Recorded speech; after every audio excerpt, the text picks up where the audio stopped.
All right. I am super excited for a random guest I actually was not planning on today.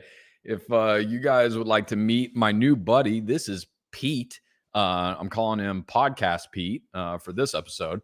I was on a walk with my dog just a couple minutes ago, and we happened to see Pete flapping around on the side of the road. So I live in Florida. Parakeets are not native to our state, though they are very pretty. And they do make great pets if you don't mind the annoying chirping all the time. So he has his wings clipped. He is definitely somebody's pet. And he likes hanging on my shoulder. So we are just going to hang out here. And he is going to do this webinar with me. So today, the thing that I wanted to talk about was something really exciting. We are actually going to be doing an unboxing. So this is something I've actually never done before on here, but I wanted to talk about the toast every 10 method, because the toast every 10 method is something I kind of came up with because as somebody who is very self-driven and motivated and always, pushing through, walls, finding ways over them, overcoming challenges, yada, yada, yada. You can really get into this mindset sometimes of, okay, how do I get to the next thing? How do I get to the next thing? Great. I accomplished this big objective, this big goal of mine. Okay, what's next? And it can create this really unfortunate cycle sometimes to where despite all your success, despite the progress that you do make, despite the beauty of the journey, and as much you try to focus on it, you don't ever really stop to smell the roses. And that's something I really noticed for my life. And Petey, he definitely, noticed this as well. We were talking about this earlier, and he's like, man, when I'm going around and I'm picking up all my seeds out of my bowl and things like that, he's like, sometimes I got to remember to stop and go, you know what? Life's pretty good. There's no hawk's going to get me in this cage.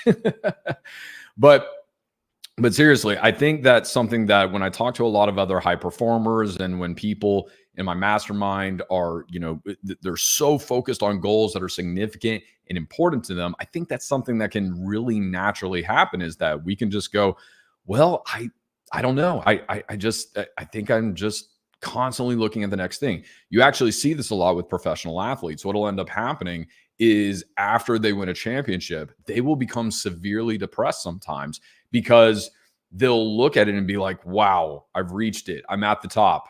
Okay, what's next? Now I kind of have to start this journey over again. And it can really play weird with your mentality. So this is what the toast every 10 method is. It's pretty simple.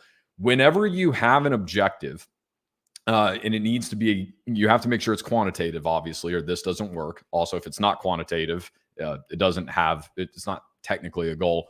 But you have to make this quantitative. And when you make this quantitative and you have a number defined, and I'm going to use a monetary goal just to make this example really easy. So let's say you're not going to poop on my shoulder, are you? I saw you fluffing those feathers. Okay.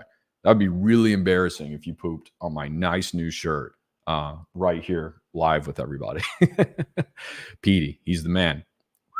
Anyway, so one of the things that I'm really focused on. Yeah, see, now he's getting comfortable. He's looking around. He's like, okay, I think I want to make a jump here. I put some carrots down on the desk for him to see if he wants any, but we'll see if he does something.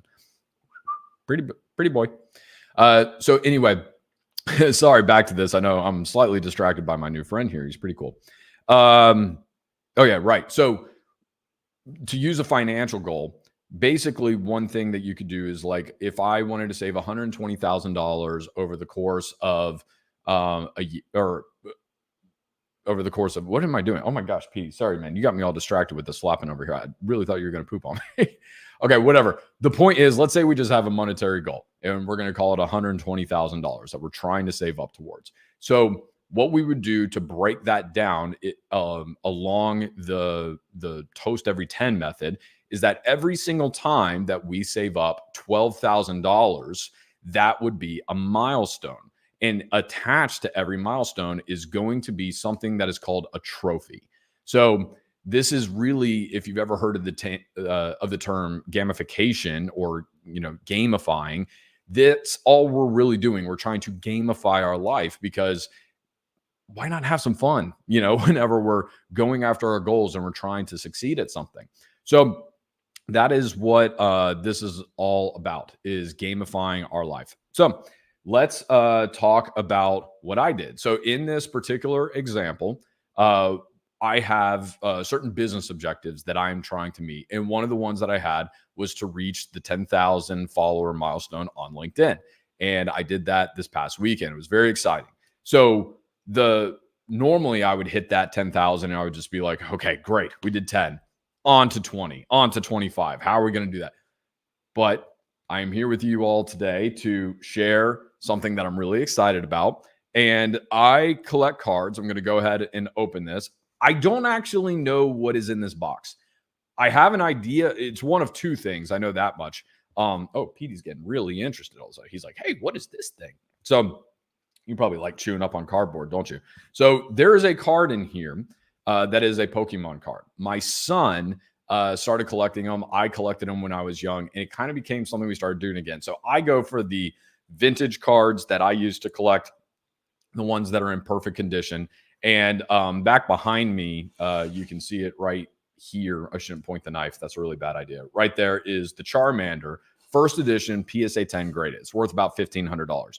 This is either the Squirtle or the Bulbasaur. I don't remember which one. I have both of them, but I forgot which one is in what packaging. So we're going to open one now, and you guys get to kind of see what it is with me. So let's get into it, because whoever wrapped this thing, man, like, holy cow, they were not playing around. And I appreciate that. I do. But yeah, so basically what's going on is I am forcing myself to, I could have just bought this. I could have just got it for no reason whatsoever. But instead what I did is I tied it to a goal. Okay, what's up, buddy? He's getting really interested. He wants to know what's in the box. Petey's like, oh, man, he's really interested in this box. Okay, he must have a thing about boxes. He hasn't been this active in a while. You want to see what's in here too? All right, so we are going to look at what is in here. Buddy, you're on my arm. I'm trying not to throw you off here. Oh, fun day. What a fun day. And sorry, guys, I'm losing my train of thought. I'm a little all over the place for those of you watching. And so here we go. So here it is. I have it. I don't know which one, but I'm super excited about this because I grew up playing. Okay, now I got the veggies down there for him, so I guess he was a little hungry. So sorry again. I tried to be a little more focused this time. It's just, like I said, been a fun day.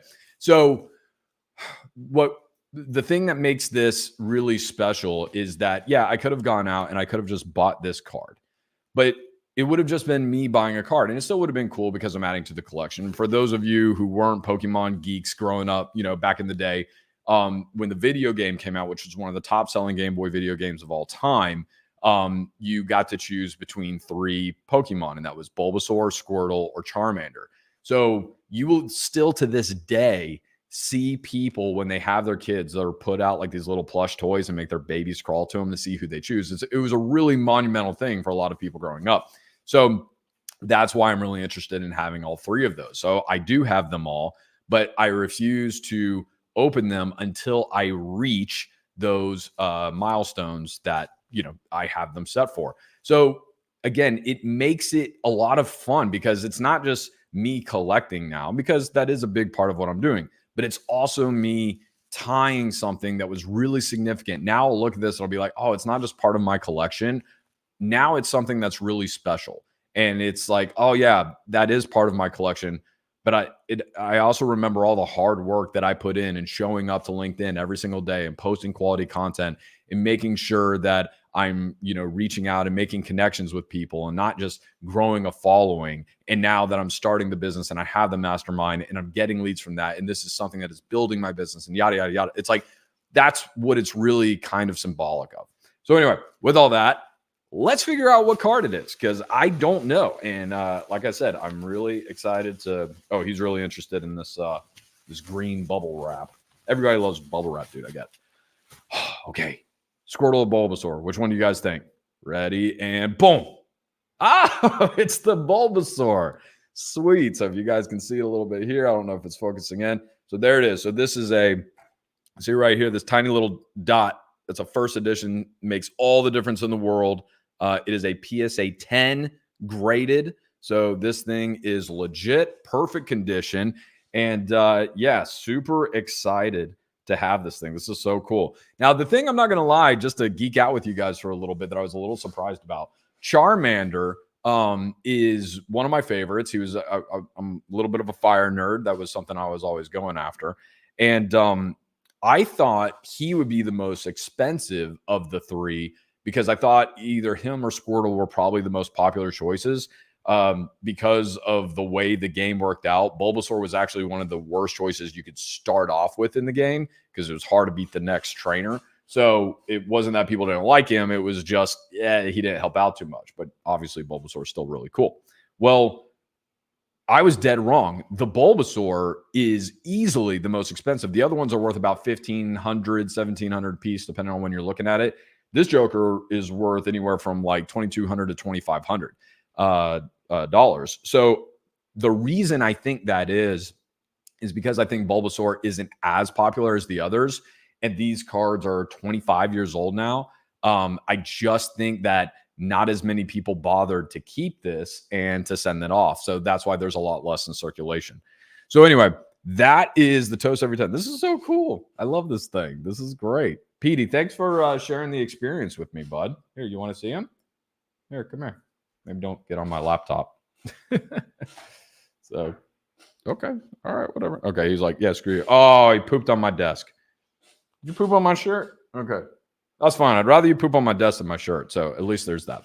All right. So this has been fun. I am going to go and see if I have any responses to Petey and what has been going on there. And if his owners have noticed that somehow he flew the coop. And I'm also going to clean off my desk because he was definitely a little hungry. Glad he got something to eat. But yeah, bird shit in my desk don't really go. It doesn't match the aesthetic that I'm really going for. Maybe if I was, trying to do something a little more modern or whatever the case is, but I don't know what I'm saying. There's a bird on my desk. That's not mine. It's just one of those days. So anyway, hope this was fun. Hope you learned a little bit. You enjoyed Petey and the unboxing and all this other mess that's been going on. But I also hope that you take this Toast Every 10 method to heart and that you use it not just to gamify your life and inject a little bit of fun in there, but to really take your goals more seriously. Because when you map out those milestones and you map out every 10 steps or every 10% of the journey, it really makes it seem so much more real. You're like, okay, yeah, well, now I'm focused on this milestone. Okay, now we're moving to the next one. You can really start to accelerate your progress. And it's something that I think is really exciting and really fun to see. So anyway, hope this was fun for you, Petey. Come here. Oh, man, he looks like he's falling asleep. Do you want to go get a nap? I don't know how long Petey was outside, so he may be getting a little tired. So he's a pretty chill guy and everything. But, yeah, he looks like he's getting a little sleepy. So, like I said, we're going to go see if we can find his owners and get Petey back to his home. All right. See you guys later. We will talk soon.